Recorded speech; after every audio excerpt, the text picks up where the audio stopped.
Good morning प्यारे बच्चों। आज का वीडियो आप लोगों के लिए बहुत ही ज़्यादा खास और इम्पोर्टेंट होने वाला है, क्योंकि आप लोगों ने जैसा कि थंबनेल में देखा होगा, आज का वीडियो जो है वो क्या है कि आप लोग कैसे बोर्ड एग्ज़ाम में राइट करें, है ना। बोर्ड एग्ज़ाम में कैसे लिखना है, उसके लिए कैसे प्रिपेयर करना है और कैसे हम लोग बोर्ड एग्ज़ाम में अच्छे अच्छे मार्क्स गेन कर सकते हैं, अच्छा स्कोर कर सकते हैं। तो बहुत सारे बच्चे जो क्लास 10th में हैं, है ना, उनके लिए ज़्यादा हेल्पफुल होने वाला है, और जो क्लास ट्वेल्थ में है उनके लिए भी ये इम्पोर्टेंट होने वाला है वीडियो। और 10th वालों के लिए इसलिए ये ज़्यादा खास हो जाता है क्योंकि इन लोग आप लोग फर्स्ट टाइम जो है वो बोर्ड एग्ज़ाम शायद लिखने वाले हैं। क्लास 12 के बच्चे तो इससे पहले भी बोर्ड एग्ज़ाम दे चुके होंगे, है ना। तो चलिए, इसमें मैंने कुछ इम्पोर्टेंट क्वेश्चंस कवर किए हैं, जिसके माध्यम से आप लोगों के डाउट क्लियर करने का मैं कोशिश करूंगा यहाँ पर, जो कि हर एक बच्चे के माइंड में बोर्ड एग्ज़ाम्स के पहले आता है कि सर बोर्ड एग्ज़ाम बहुत बड़ा एग्ज़ाम है क्या, बहुत टफ है क्या, बहुत स्ट्रेस थोड़ा प्रेशर आ जाता है कि कैसे हम लोग बोर्ड एग्ज़ाम में लिखेंगे, जाएंगे, क्या है। तो ऐसा बिल्कुल भी नहीं है। इन सब चीज़ों को हम लोग पॉइंट वाइज देखने वाले हैं, हर एक चीज़ को, और हर एक चीज़ के ऊपर बात करने वाले हैं। तो स्टार्ट करते हैं। जैसे सबसे पहले क्वेश्चन आता है कि बोर्ड एग्जाम के लिए हम लोग पढ़ाई कैसे करें, है ना, और कितना पढ़ना चाहिए हम लोग, कि 7 घंटा 8 घंटा कितना पढ़ना चाहिए। बहुत लोग बोलते हैं कि जितना पढ़ो उतना कम है। तो देखिए, अभी आप लोग जानते हैं कि 2 मार्च से 1 मार्च से आप लोगों का एग्ज़ाम स्टार्ट होने वाला है। तो अब ज़्यादा समय आप लोगों के पास बचा नहीं है। मुश्किल से आप लोगों के पास 1 महीने ही बचे हैं, और उस 1 महीने में कैसे हम लोग अच्छे से अच्छा तैयारी अपना कर सकते हैं, इसी चीज़ को हम लोगों को देखना है। तो आई होप आप लोगों का पूरा सिलेबस तो कवर हो ही गया होगा सभी सब्जेक्ट का।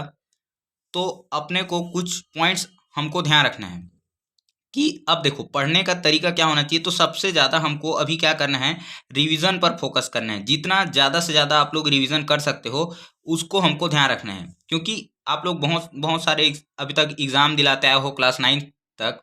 तो हम लोग देखते हैं कि हम लोग पढ़े तो रहते हैं बहुत सारा चीज़, लेकिन भूल जाते हैं एग्ज़ाम हॉल में जाके। वो क्यों होता है? क्योंकि हम लोग रिवीजन नहीं करते हैं अच्छे से। रिवीजन मतलब जैसे कोई कोई चीज़ हम लोग बार बार देखते हैं, अपने घर से हम लोग स्कूल जाते हैं, या कोई रास्ता है जिसमें हम लोग बार बार ट्रेवल करते हैं, तो वो रास्ता हमारे माइंड को याद हो जाता है। तो वैसे ही क्या होता है, पढ़ाई है कि जितना ज़्यादा हम लोग उसको रिवाइज करेंगे, उस चीज़ को बार बार पढ़ेंगे, उसको लिख लिख कर प्रैक्टिस करेंगे, तो वो चीज़ हमारे माइंड में स्टोर हो जाता है, वो चीज़ हमको याद हो जाता है अच्छे से। तो रिवीजन ज़्यादा से ज़्यादा करना है आप लोगों को। उसके बाद जो रिवीजन करते हो आप लोग, उसको शॉर्ट नोट्स शॉर्ट नोट्स बनाते चलना है, ताकि जब एग्जाम का टाइम आएगा, एग्जाम का दिन आएगा, तो 2-3 दिन ही टाइम मिलते हैं आप लोगों को। तो जो इंपॉर्टेंट आप लोगों के फॉर्मूला हो गया, डायग्राम हो गया, है ना, इन सब चीज़ को आप लोग शॉर्ट नोट्स बना के रख सकते हो, और अपने पढ़ने वाले जगह पर, टेबल पर या घर पर कहीं चिपका सकते हो, जिससे आते जाते जब आप लोग उसको देखो, तो वो आपके माइंड में, आपका माइंड उसको बार बार देखने से उसको याद होता रहे। फिर अब टाइम कम बचा है, तो आप लोगों को हार्ड वर्क के साथ में क्या करना पड़ेगा, स्मार्ट स्टडी भी करना पड़ेगा। स्मार्ट स्टडी बोलने का मतलब क्या है कि आप लोगों को उन क्वेश्चंस पे ज़्यादा फोकस करना है जो प्रीवियस ईयर में पूछे गए हैं। बोर्ड एग्जाम बहुत बड़ा टफ एग्जाम नहीं होता है, बहुत ईजी होता है। जो आप लोगों का एग्जाम नॉर्मल एग्जाम होता है, उससे कहीं ज़्यादा ईजी बोर्ड एग्जाम होता है। क्यों? क्योंकि इसमें 70 से जो 80% जो क्वेश्चन हैं, ये पिछले 3-4 सालों में जो पूछे गए हैं प्रीवियस ईयर क्वेश्चन, उसी में से आते हैं। और बाकी जो 20 से 30% है, ये भी कोई नए क्वेश्चन नहीं होते हैं। वही जो पुराना क्वेश्चन है, उसको थोड़ा सा घुमा के, थोड़ा मॉडिफाई करके पूछ लिया जाता है। तो अगर आप लोगों ने इतना स्मार्ट वर्क कर लिया, अच्छे से स्मार्ट स्टडी किया, और उन क्वेश्चंस को ज़्यादा फोकस किया जो प्रीवियस ईयर्स में पूछे गए हैं, है ना, तो आप लोग अच्छा रिजल्ट ला सकते हो। तो आई होप आप लोगों को समझ में आ गया होगा कि कैसे पढ़ना है, क्या पढ़ना है, कितना पढ़ना है। तो जो भी आप लोग का सिलेबस है, उसको ज़्यादा से ज़्यादा रिवाइज करना है। फॉर्मूला वगैरह शॉर्ट नोट्स बना के उसको लिख के प्रैक्टिस करना है। जो भी डायग्राम है, उसको ज़्यादा से ज़्यादा फोकस करना है। उनको बना बना के देखना है, लिख के देखना है। ऐसे नहीं कि बस पढ़ रहे हैं, थ्योरी के जैसा, कथा कहानी के जैसा नहीं पढ़ना है। आपको हर एक चीज़ को प्रैक्टिस करना पड़ेगा, लिख लिख के देखना पड़ेगा। और जो प्रीवियस ईयर जो क्वेश्चंस आए हुए हैं, उन पर फोकस करना पड़ेगा आप लोगों को। ये जो cgbsc.nic.in है ना, ये एक साइट है। यहाँ से आप लोगों को प्रीवियस ईयर क्वेश्चंस मिल जाएंगे सभी सब्जेक्ट के। अब उसके बाद बच्चे के मन में डाउट आता है कि सर इसमें हमको लिखना कैसे है, बोर्ड एग्जाम में लिखा कैसे जाए, है ना, लिखने का तरीका क्या होना चाहिए। जैसे देखते हैं आप लोग कि बहुत सारे बच्चे लोग क्या होता है, लिखते तो सेम चीज़ है ना, लेकिन जो लिखने वाला जो टॉपर है उसको ज़्यादा नंबर क्यों मिलते हैं, और वही चीज़ जो आंसर में कोई दूसरा बच्चा लिखा है उसको कम नंबर क्यों मिलते हैं, क्योंकि लिखने का तरीका नहीं पता होता है हम लोगों को। तो ये जो है इस पर हम बात करने वाले हैं, लिखने का तरीका क्या होना चाहिए। तो सबसे पहले जो क्वेश्चन पेपर है, जैसे इसमें देखिए आप लोगों को जब भी कोई आंसर लिखते हैं, है ना, वहाँ पर बोर्ड पेपर में आप लोगों को इस टाइप से दिया रहेगा पेपर, है ना, इसमें ऐसे लाइनिंग रहता है और यहाँ पर आप लोगों को मार्जिन नहीं रहेगा। तो यहाँ पर सबसे पहले आपको मार्जिन ड्रॉ कर लेना है ना, इसके से मार्जिन ड्रॉ कर लिए। अब ये आप लोगों का क्या हो गया, आंसर शीट हो गया। तो सबसे पहले क्या करना है आप लोगों को, जैसे मान के चलो 1 से 20 तक क्वेश्चन दिया गया है आप लोगों को, 20 या 25 क्वेश्चन टोटल दिए गए हैं, है ना, इसमें भी अलग अलग सेक्शन ए बी सी ऐसा रहता है। तो आप लोग सबसे पहले मान के चलो सेक्शन ए को सॉल्व कर रहे हैं, तो ऊपर में लिख देंगे सेक्शन ए।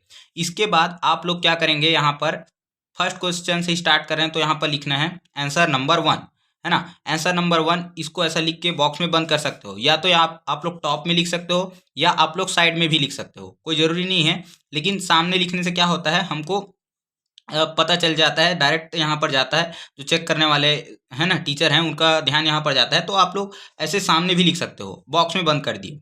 उसके बाद आप लोगों को क्या करना है, जो भी आंसर है उसको इसके नीचे लिखना है। फिर मान के चलो हम लोगों ने एक आंसर लिख लिया, उसके बाद क्या करना है, 2 लाइन का स्पेस छोड़ना है, 2 लाइन का स्पेस आपको छोड़ना ही है, ताकि जो आगे वाला क्वेश्चन है और सामने वाला क्वेश्चन है और पीछे वाला जो क्वेश्चन है उसके बीच में डिस्टेंस पता चल सके।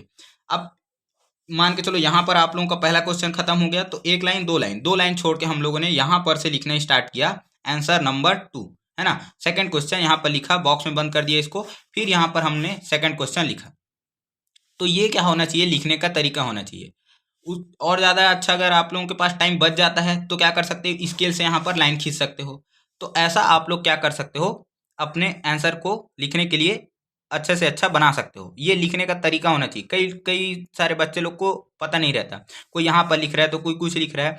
आंसर नंबर डालना आप लोगों को बहुत ज़्यादा जरूरी है ना। बिना आंसर नंबर डाले आप लोगों का जो कॉपी है वो चेक पता ही नहीं चल पाएगा कि कौन सा क्वेश्चन का कौन सा आंसर है। तो इसीलिए आंसर नंबर लिखना आप लोगों के लिए मस्ट है।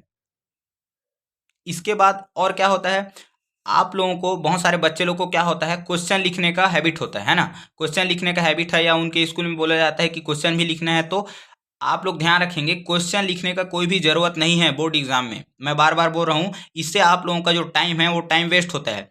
तो क्वेश्चन पेपर आपके पास ऑलरेडी है, चेक करने वाले जो भी टीचर हैं वो क्वेश्चन पेपर लेके ही चेक करते हैं, तो उनको पता है कि कौन सा क्वेश्चन है ऐसे करके, है ना। लेकिन आप लोगों को ध्यान क्या रखना है कि ये जो आंसर नंबर है ये प्रॉपर लिखना है ना। तो क्वेश्चन आप लोगों को लिखने का ज़रूरत नहीं है ना। आप लोग आंसर नंबर जो है उसको अच्छे से मेंशन करेंगे। क्लियर हो गया इतना बात। उसके बाद एक और डाउट आता है कि क्या सर हम लोगों को पूरा सीक्वेंशियली क्वेश्चन अटेम्प्ट करना है क्या, जैसे पहले नंबर का क्वेश्चन, फिर दूसरे नंबर का, तीसरे नंबर का, या जैसे हमको तीसरे नंबर का क्वेश्चन नहीं आता तो क्या हम लोग चौथे नंबर का क्वेश्चन बना सकते हैं, क्या पेपर सामने से ही सॉल्व करें कि पीछे से सॉल्व करें। ऐसे बहुत सारे क्वेश्चन आते हैं।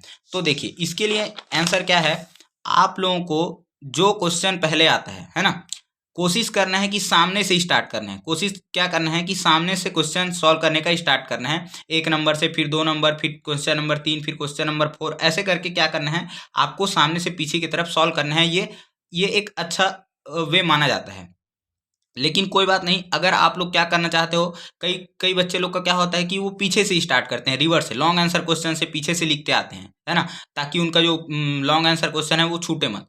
तो आप लोगों को जैसा अच्छा लगता है वैसा लिख सकते हैं, इसमें कोई भी पाबंदी या कोई भी ऐसा शिकायत नहीं है। लेकिन आप लोगों को ध्यान क्या रखना है कि आंसर नंबर प्रॉपर लिखना है। मैं बार बार इस चीज़ को बोल रहा हूँ, कोई भी क्वेश्चन सॉल्व करो आप लोग, आंसर नंबर लिखना है, उसी से पता चलेगा आप लोग कौन सा क्वेश्चन सॉल्व किए हो। क्वेश्चन नहीं लिखना है बार बार, फिर इस चीज़ को ध्यान रखना। उसके बाद क्या हो गया, हम लोग कोई भी क्वेश्चन लिख लिए। उसके बाद अब मान के चलो हम लोगों ने फर्स्ट क्वेश्चन अटेम्प्ट किया, सेकंड क्वेश्चन अटेम्प्ट किया, थर्ड क्वेश्चन अटेम्प्ट किया, इन तीनों को हमने सॉल्व कर लिया। फोर्थ क्वेश्चन नहीं आता है तो क्या करना है, तो इस पे अपना टाइम वेस्ट नहीं करना है। जो क्वेश्चन नहीं आता है उसको बाद के लिए छोड़ देना है, इस पे हम लोग बाद में डिस्कशन करेंगे, है ना। उसके बाद क्वेश्चन नंबर 5 आता है, इसको लिख लिए। क्वेश्चन नंबर 6 आया, इसको लिख लिए। 7 नहीं आया, 8 नहीं आया, इन दोनों को छोड़ दिए, बाद में इसको देख लेंगे। तो ऐसे लाइन से आप लोगों को सॉल्व करते चलना है या लिखते हुए चलना है ना। ऐसा नहीं है कि जो क्वेश्चन नहीं आया उसमें अपना टाइम वेस्ट कर रहे हैं, उस पर बार बार सोच रहे हैं, उस पर आधा घंटा वेस्ट कर दिया, ऐसा बिल्कुल भी नहीं करना है। उसके बाद जो क्वेश्चन आता है उसको पहले पहले बनाना है। जो क्वेश्चन आपको आता है पहले उसी को अटेम्प्ट करना है, जो क्वेश्चन नहीं आता है उसमें अपना टाइम वेस्ट नहीं करना है, ठीक है।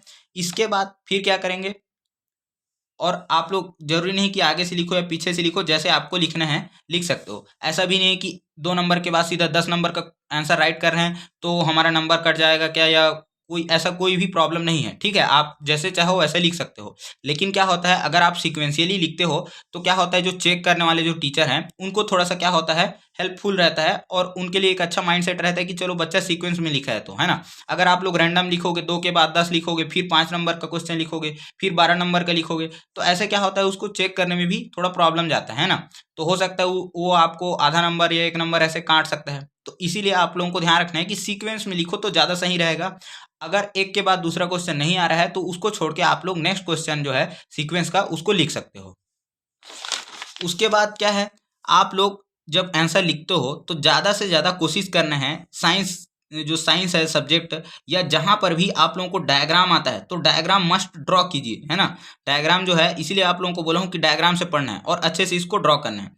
फिर अगर एसएससी वगैरह या ऐसे कोई सब्जेक्ट है, मैप है, तो उसमें मैप ड्रॉ करना है और कोशिश करना है कि पॉइंट वाइज लिखना है ना। जैसे एसएससी में आप लोगों को बताता हूँ, सोशल साइंस हो गया, है ना। तो सोशल साइंस जैसे सब्जेक्ट में क्या होता है, हमको बहुत सारा पैराग्राफ ऐसे लिखना पड़ता है, तो पैराग्राफ में ना लिखकर, है ना, पैराग्राफ वाला जो सिस्टम है उसको ना लिखकर हमको क्या करना है, आप लोगों को पॉइंट वाइज लिखना है।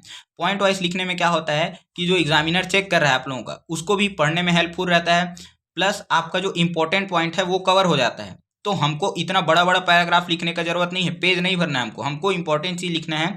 और जैसे 5 to 6 मार्क्स का क्वेश्चन है तो इसमें हम लोगों ने 5 से 6 इंपॉर्टेंट पॉइंट लिख दिए, कोई डायग्राम बना दिए, तो हमको इसमें इजिली एग्जामिनर जो है वो अच्छा नंबर दे देता है। 4 से 5 नंबर, 5 नंबर तो आराम से ही मिल जाएगा हमको।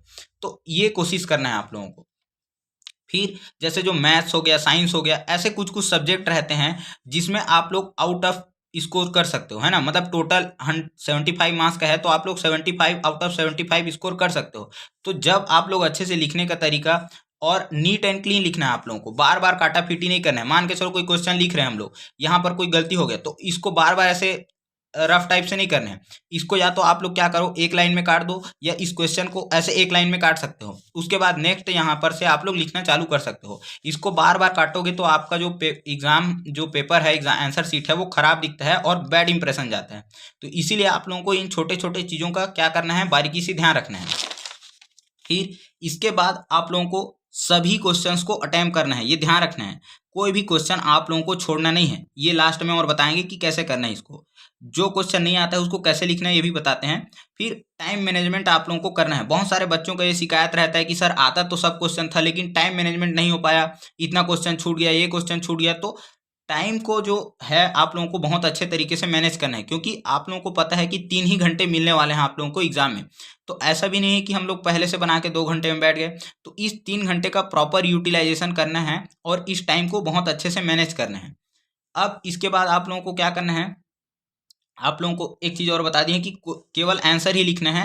क्वेश्चन लिखने पर अपना टाइम वेस्ट नहीं करना है। क्वेश्चन लिखने की ज़रूरत नहीं है।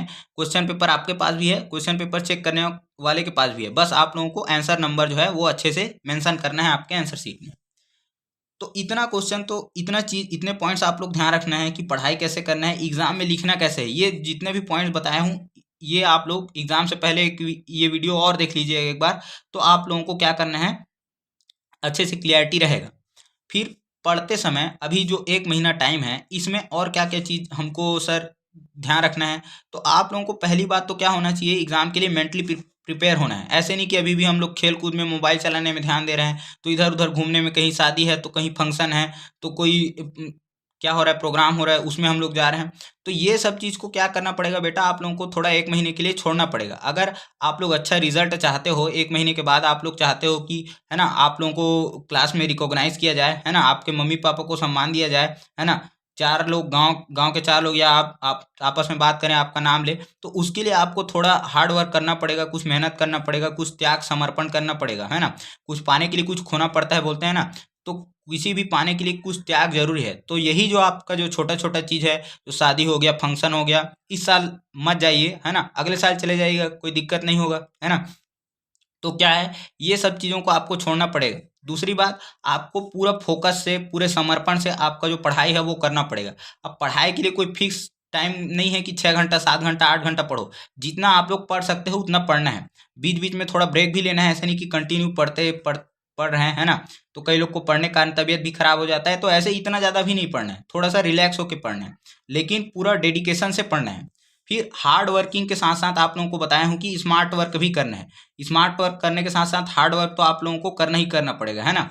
अब जैसे स्कूल से आने के बाद में आप लोग जो जो भी है थोड़ा सा फ्रेश हो लिया, आराम कर लिया, उसके बाद अपना एक टाइम शेड्यूल बनाइए कि हमको इतना घंटा पढ़ना है। जिसको रात में पढ़ना अच्छा लगता है वो रात में पढ़िए, जिसको सुबह उठकर पढ़ना अच्छा लगता है वो सुबह उठकर पढ़िए, है ना। ऐसा कोई ये नहीं है कि रात में सुबह ही उठकर ही पढ़ना है। कई लोग का ये रहता है कि रात में उनको अच्छे से पढ़ाई होता है तो रात में पढ़िए, लेकिन क्या होता है, हमारा बॉडी दिन भर के कारण रात में थोड़ा टायर्ड हो जाता है, थक जाता है, तो सुबह फ्रेश रहता है ना, माहौल भी, वातावरण भी शांत रहता है। 4 बजे 5 बजे उठकर पढ़ेंगे तो ज़्यादा अच्छे से फोकस्ड हो पाता है, इसलिए बोलते हैं कि सुबह उठकर पढ़ना चाहिए।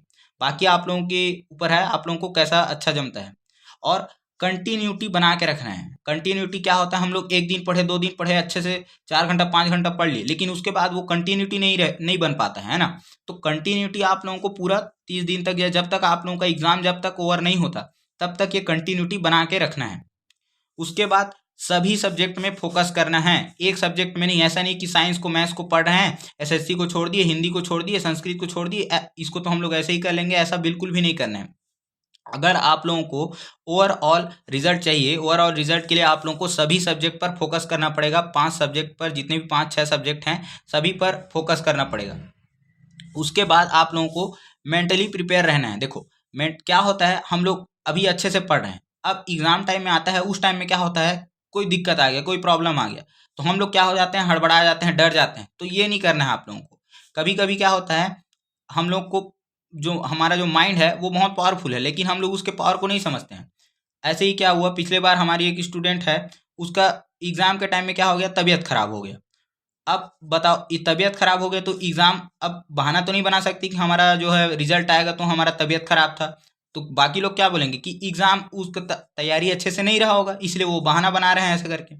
तो इस चीज़ के लिए आप लोगों को मेंटली प्रिपेयर रहना पड़ेगा कि कल के टाइम में कोई भी प्रॉब्लम आए, कैसा भी कुछ भी आए, लेकिन हमको अपने एग्जाम पर फोकस रखना है और अच्छे से तैयारी करना है, इस टाइप से, है ना। इसीलिए आप लोगों के लिए हेल्थ पे अच्छे से ध्यान रखना है, नींद पे ध्यान देना है और खाने पे ध्यान देना है। नींद पे अभी आप लोगों को 5 से 6 घंटे का नींद पर्याप्त है ना। अब जो नींद है इसको भी थोड़ा कम करना पड़ेगा, नहीं तो पढ़ाई नहीं कर पाओगे अगर सोते रहोगे तो। 7 घंटा 8 घंटा 9 घंटा आराम से सो रहे हो तो पढ़ोगे कब फिर। तो इसीलिए थोड़ा बहुत आप लोगों को नींद को भी कम करना पड़ेगा, है ना। ऐसा ही, इसका मतलब ये नहीं कि 3 से 4 ही घंटा सो रहे हैं, इधर 12 बजे तक पढ़ रहे हैं और उधर 4 बजे उठ गए, तो इतना भी पढ़ाई नहीं करना है, इतना भी आपने नींद को नहीं छोड़ना है ना। तो कम से कम 5 से 6 घंटा का नींद आप लोगों के लिए जरूरी है, सफिशियंट है, इतने, है ना। इससे ज़्यादा भी नहीं सोना है और इससे कम भी नहीं सोना है, इतने में हमारा नींद पर्याप्त हो जाता है। उसके बाद जब एग्जाम टाइम हो जाएगा, गर्मी में सोते रहना आराम से 10 घंटा तक। इसके बाद खाने पर भी आप लोगों को विशेष ध्यान देना पड़ेगा। ये छोटी छोटी चीज़ें हैं, इसको कोई बताता नहीं है, हम लोग ध्यान नहीं देते हैं। खाना, कई लोग क्या होता है, पढ़ने के चक्कर में खाना ही भूल जाते हैं, और कुछ लोग होता है कि खाने के चक्कर में पढ़ना भूल जाते हैं। तो दोनों चीज़ आप लोगों को नहीं करना है। दूसरी बात, जो बाहर से आप लोग खाते हो, दुनिया भर का समोसा, कचौड़ी, है ना, ये गुपचुप सुपचुप, ये है ना, तो ये सब मोमोज, चाइनीज नूडल, ये सबको बंद करना पड़ेगा। पार्टी वार्टी कहीं खाने पीने मांदी वांदी में चले गए तो वहाँ पता चल रहा है एकदम पेल के खा के आ गए और आने के बाद सो गए, पढ़ाई नहीं हो रहा है। तो ये बाहर का जो खाना पानी है इसको बंद करना पड़ेगा। इससे क्या होता है, आपका हेल्थ जो है इफेक्ट होता है। तो हेल्थ पर आप लोगों को अच्छे से ध्यान रखना है। अभी बताया ना कि एग्जाम टाइम में अगर तबीयत खराब हो गई तो क्या करोगे, साल भर का जो आपका मेहनत है वो फिर वेस्ट चला जाएगा, आपको वो जो रिजल्ट है आप जिसके लिए मेहनत कर रहे हो वो नहीं मिल पाएगा। तो अपने हेल्थ को जो है अच्छे से बना के रखना है। नींद और खाना का, पानी का अच्छे से ध्यान देना है। दूसरी बात, अभी जो आप लोग जान रहे हो कि जो मौसम है ये भी ऊपर नीचे हो रहा है, कभी ठंडी गर्मी, है ना, तो इस पर भी आप लोगों को ध्यान रखना है अच्छे से। तो इतनी बात आई होप आप लोगों को समझ में आ गया होगा। अब जो है वीडियो को समाप्त करते हैं, ज़्यादा लॉन्ग नहीं करते हैं, आप लोगों को भी पढ़ना है, एग्ज़ाम टाइम है।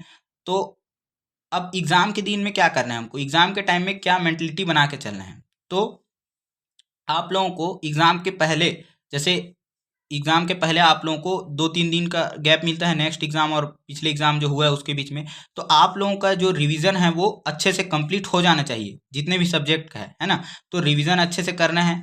अब एग्ज़ाम के दिन में लेकिन आप लोगों को नींद अच्छे से लेना है ना? पता चल रहा है एग्ज़ाम में पूरा रात भर पढ़े और सुबह जाके एग्ज़ाम हॉल में सो गए, ऐसे भी नहीं करना है। तो एग्ज़ाम के दिन में आप लोगों को, एग्ज़ाम के दिन बता रहा हूँ, उससे पहले नहीं बता रहा हूँ, है ना? तो एग्ज़ाम के दिन में 6 से 7 घंटे आप लोगों को प्रॉपर सोना है ना? 10 बजे 11 बजे सो जाइए, आराम से 5 बजे उठ जाइए, है ना? और अच्छे से अपना फ्रेश व्रेश होके पूजा पाठ करके नहा धो के इस टाइप से अपना जो शेड्यूल है बना सकते हो। खाना भी आप लोगों को अच्छे से खाना है। एग्ज़ाम में जाने से पहले नाश्ता वगैरह करके ज़रूर जाएँ, है ना? ऐसा नहीं कि एकदम खाली पेट पहुँच गए, वहाँ जाके फिर क्या हो रहा है, दिक्कत हो रहा है। और वैसे ही एकदम ठूस के भी नहीं खा के जाना है, पता चल रहा है एग्ज़ाम हॉल में फिर गड़बड़ हो गया। तो आप लोगों को हर एक चीज़ को, जो छोटे-छोटे चीज़ है उसको ध्यान रखना है। फिर एग्ज़ाम के पहले, एग्ज़ाम के 1-2 दिन पहले आप लोगों को अपना जो एडमिट कार्ड है ये रेडी रखना है। अपना जो कंपास बॉक्स है, पेन, पेंसिल, रबड़, दुनिया भर का जो भी है, वो हर एक चीज़ को आपको क्या करके रखना है, रेडी करना है। यूनिफ़ॉर्म को रेडी कर लेना है, धुल-धाल के जैसे भी है। और सबसे इम्पोर्टेंट चीज़ जो है वो आप लोग को क्या करना है, एग्ज़ाम हॉल में जो भी आपका एग्ज़ाम टाइम है 9 बजे, तो आप लोग 1 घंटा पहले 8 बजे आप लोग पहुँच जाइए, है ना? 1 घंटा पहले आप लोग कोशिश कीजिए कि पहुँच जाइए। कई लोग का क्या होता है, स्कूल ही एग्ज़ाम सेंटर दिया है तो अच्छी बात है, अपने स्कूल ही जाना है। लेकिन कई कई बच्चे लोग का क्या होता है कि एग्ज़ाम सेंटर, जो एग्ज़ाम हॉल है वो दूसरे स्कूल दे दिया जाता है। तो परेशानी ना हो इसलिए आप लोग जो है कोशिश करना कि 1 घंटे पहले आप लोग एग्ज़ाम हॉल में पहुँच जाओ, है ना? क्या होता है, हम लोग जल्दी-जल्दी डालते हैं तो डर के कारण, घबराहट के कारण क्या होता है, हमारा माइंडसेट कोई क्वेश्चन छूट जाता है या हम लोग इधर-उधर लिख देते हैं। तो अपने आप को रिलैक्स करना ज़रूरी है। एग्ज़ाम से पहले आप लोग एकदम रिलैक्स हो जाइए, शांत हो जाइए, है ना? तब फिर एग्ज़ाम लिखना चालू करना है। उसके बाद जो पूजा पाठ करते हैं, है ना? वो लोग अच्छे से अपना पूजा पाठ प कर लीजिए, भगवान से जो भी माँगना है माँग लीजिएगा। और अपने घर में जो भी बड़े हैं, मम्मी-पापा हैं, उनको प्रणाम करके उनका आशीर्वाद लेकर ज़रूर एग्ज़ाम में जाइए, है ना? ये हमारे अंदर एक पॉज़िटिविटी का भाव लाता है, ठीक है? तो जो भी आप लोग का तैयारी है, बाकी अपने मम्मी-पापा का वैसे तो ये डेली करना चाहिए, है ना? तो उस दिन जो है आप लोग अच्छे से बड़ों का आशीर्वाद लेके और अपना जो भी है पूजा पाठ करके उन लोग जा सकते हो। फिर एग्ज़ाम टाइम में टाइम मैनेजमेंट का बात जो बोला था मैं, इसको ध्यान रखना है ना? अब 3 घंटे का आपके पास में क्या होता है, टाइम रहता है, सभी के पास 3 घंटे का टाइम है। तो जब क्वेश्चन पेपर दिया जाएगा तो स्टार्टिंग के जो 5 मिनट्स रहेंगे, इसको क्या करना है, आपको क्वेश्चन पेपर को एक बार पूरा रीड कर लेना है। एक क्वेश्चन से 20 क्वेश्चन जैसे मान के चलो, तो पूरा एक क्वेश्चन से 20 क्वेश्चन लेके रीड कर लेना है। ऐसे नहीं कि फर्स्ट क्वेश्चन देखते ही क्वेश्चन सॉल्व करना चालू कर दिए, ऐसे नहीं करना है ना? तो पहले एक बार पूरा क्वेश्चन को देख लो, क्या-क्या है, क्या-क्या नहीं है, कौन-सा क्वेश्चन आता है। और फिर वही बात मैं बोला हूँ, जो क्वेश्चन आता है उसको पहले बनाना है, जो क्वेश्चन नहीं आता उसको छोड़ देना है, उसको लास्ट में सॉल्व करना है। फिर उसके बाद जो-जो क्वेश्चन आता है उसको 2.5 घंटे में आराम से अच्छे से सॉल्व करना है। अब इसमें अपना राइटिंग स्पीड भी ध्यान रखना है, जैसे संस्कृत हो गया, सोशल साइंस हो गया या इंग्लिश हो गया, हिंदी हो गया, इसमें ज़्यादा लिखने का आपको ज़रूरत रहता है। तो स्पीड को आपको मेंटेन करके चलना है लिखने के अकॉर्डिंग, है ना? और ऐसा नहीं कि दे धड़ाधड़ लिखे जा रहे हैं, टाइम को भी आपको देखते हुए चलना है। जितना क्वेश्चन, जितना बोला गया है, पूछा गया है, उतना ही लिखना है, एक्स्ट्रा में फेंक-फेंक के नहीं लिखना है ज़्यादा। उसके बाद क्या करना है, अब देखो 2 घंटा 35 मिनट हो गया, लास्ट का 15 मिनट क्या, मतलब जो 15 मिनट है इसके बाद लिखने के बाद, अब जो क्वेश्चन बच गए, जो आपको नहीं आता है उस पर ध्यान देना है। अब जो नहीं आता है सर उसको क्या करना है, आप तो बोले हो कि सब क्वेश्चन को अटेम्प्ट करना है, तो जो क्वेश्चन नहीं आता है उसके लिए क्या करना है, जैसे मैथ्स का कोई क्वेश्चन हो गया तो इसमें आप लोग कोई डायग्राम बना सकते हो। अब डायग्राम ऐसे नहीं कि जो बुक में है उसी को बनाना है तो बना दिए, कोई फॉर्मूला लिख सकते हो जो उससे रिलेटेड है, जो आपको आता है ना? लेकिन जो पूछा गया उसी से रिलेवेंट लिखना है, कुछ भी नहीं लिखना है ना? कई लोग जो है गाना लिख के आ जाते हैं, इस टाइप से नहीं करना है बेवकूफ़ी। तो फिर क्या हो गया, लेकिन हर एक क्वेश्चन में कुछ ना कुछ आपको ज़रूर लिखना है ना? जो आता है उससे रिलेटेड आपको जो भी कुछ आता है वो लिखना है, छोड़ कर नहीं आना है कोई भी क्वेश्चन। हो सकता है उसमें आपको हाफ मार्क्स मिल जाए, तो ऐसे करके क्या होता है, थोड़ा बहुत नंबर बढ़ जाता है, 1 आध 2 नंबर। तो कोई भी क्वेश्चन छोड़ना नहीं है, जो क्वेश्चन आता है ना? जो भी आता है उस क्वेश्चन से रिलेटेड वो आपको उसमें लिख कर, डायग्राम, फॉर्मूला जो भी चीज़ आता है उसको लिख कर अटेम्प्ट करके ही आना है। इसके बाद लास्ट का जो 10 मिनट है इसको क्या करना है, आप लोगों को एग्ज़ाम के लिए, जो एग्ज़ाम जो आंसर लिखे हो अपना आंसर शीट चेक करने के लिए बचा के रखना है। तो 10 मिनट जो आप लोगों के लिए इसको हम लोग छोड़ देते हैं। तो कोई क्वेश्चन जैसे मान के चलो 1 नंबर 2 नंबर का क्वेश्चन हमको आते रहता है लेकिन वो छूट जाता है। क्यों? क्योंकि हम लोग अच्छे से चेक नहीं करते हैं। तो स्टार्टिंग से लेके लास्ट तक आप लोगों को क्या करना है, अपना जो है वो आंसर शीट को चेक करना है। ये लास्ट का 5 मिनट 10 मिनट आप लोगों को बचा के रखना है। तो ऐसे आप लोग अपने टाइम को मैनेज कर सकते हो। अब इसके बाद और क्या चीज़ ध्यान रखना है, तो बहुत सारे ये हम तो अपने जो अपना जो सब्जेक्ट है एसएससी चैन है ना एसएससी, इसके लिए क्या क्या है ये आप लोगों को बता दिए हैं। जो इंपॉर्टेंट क्वेश्चन है आप लोग इसके कवर कर सकते हो। रिवीजन का भी पूरा वीडियो डाल दिए हैं। शॉर्ट एंड 2 पार्ट है इंपॉर्टेंट क्वेश्चन का, पार्ट 1 और पार्ट 2, इसको आप लोग देख लीजिएगा। एसएससी में आप लोग को बताया है कि डायग्राम जहाँ पर लगता है डायग्राम बना सकते हो, ज्योग्राफी वाले पोर्शन में मैप बना सकते हो, है ना। और कोशिश करना है एसएससी को पॉइंट वाइज लिखना है। मैं बार बार इस चीज़ को बोल रहा हूँ, ऐसे नहीं कि थ्योरी लिखे जा रहे हैं रैंडम लिखे जा रहे हैं पैराग्राफ, ऐसे टाइप से एग्जामिनर को भी चेक करने में थोड़ा दिक्कत होता है। तो आप लोग क्या कर सकते हो, पॉइंट वाइज लिख सकते हो। लॉन्ग आंसर क्वेश्चन को कोशिश कीजिएगा आप लोग 5 से 6 क्वेश्चन जो मार्क्स वाले जो क्वेश्चन है उसको पॉइंट वाइज ही लिखें। इसके बाद आप लोगों को अब इसी के साथ ये वीडियो कंप्लीट करते हैं, है ना। हमारे तरफ से आप लोगों के एग्जाम के लिए बेस्ट विशेष हैं। आप लोग अच्छे से तैयारी कीजिएगा। और कोई आप लोगों को कोई डाउट लगता है, कोई पॉइंट छूट गया होगा हमसे, तो आप लोग कमेंट बॉक्स में उसको पूछ सकते हो, कोई क्वेश्चन रह गया होगा तो। बाकी आप लोग इस वीडियो को शेयर कर सकते हो अपने फ्रेंड्स लोग के साथ, अपने भाई बहन लोग के साथ, तो उनका भी जो डाउट है वो क्लियर हो जाएगा। ठीक है, थैंक यू, जय हिंद।